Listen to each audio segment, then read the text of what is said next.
Sodium is in almost everything that we eat. Again, it's used as a preservative, as an additive to our food, the other to make it taste a little bit better.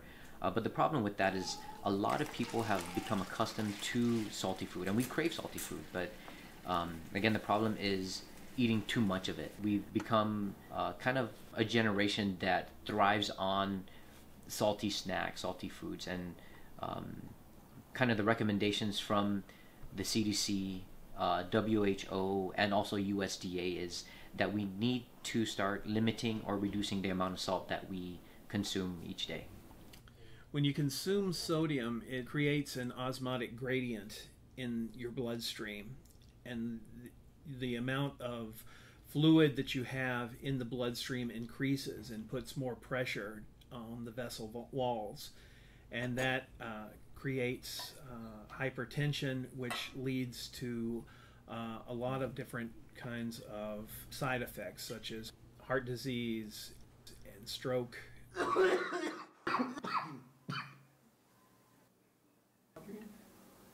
Our culture revolves around food. Everything that we do in day-to-day life and every major celebration revolves around food. Of course, there's a great need for everyone to decrease the amount of salt that they eat, from not only processed foods but also adding in salt to foods that are already prepared for them. Usually it's the doctor who will prescribe to us how much sodium, but basically 2 to 5 milligram a day is enough for us. Yeah. And when we use a healthy plate, fruits, the grains, the vegetable, protein, dairy product, the amount that we give is enough. So we are sure that they are not having too much sodium. Finally, always read the labels, because the nutrition component is indicated. But basically, if we follow the food guide, we are on the right direction. There are different kinds of spices that you can put in food, and it's basically a matter of personal taste. You sort of experiment with what you like in the food. Even if you have to put salt, you can reduce salt over time that you put in cooking. You can reduce the salt that you put at the table. A lot of people salt their food before they even taste it, and people need to get in the habit of tasting the food before salt shaking. The NCD, they have also a nutrition component. Then the clinics of the doctors, they have also.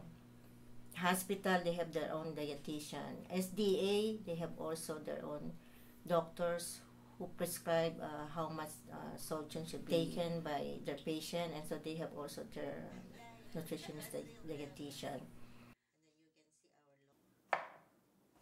Some tips for salt reduction that you can take is, of course, to think fresh. Eat foods that are fresh. Fresh fruits and vegetables are naturally low in sodium. You can also stay away from a lot of processed or packaged foods. So essentially going back to the way things were before, taking steps to sit your family down at the table and really enjoy a home-cooked meal. A lot of what adults eat is what has been given to them as a child, so they become accustomed to eating certain foods. And if these foods are very salty, then they grow up craving salty food and wanting salty food. Taste it.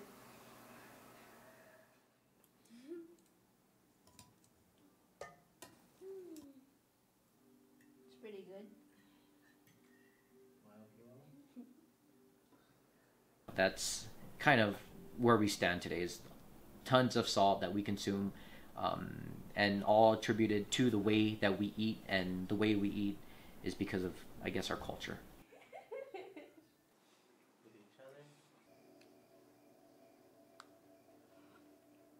Salt is a preservative, and there's other forms of sodium in the cultural way that food is prepared, in the packaged foods, and even in some of the restaurant foods. We need to start limiting or reducing the amount of salt that we consume each day by finding out how adults can change the way they eat, but also looking at ways to help kids understand why salt reduction is important, so that when they become adults, they're not at risk for things like heart disease, stroke, diabetes, and everything else.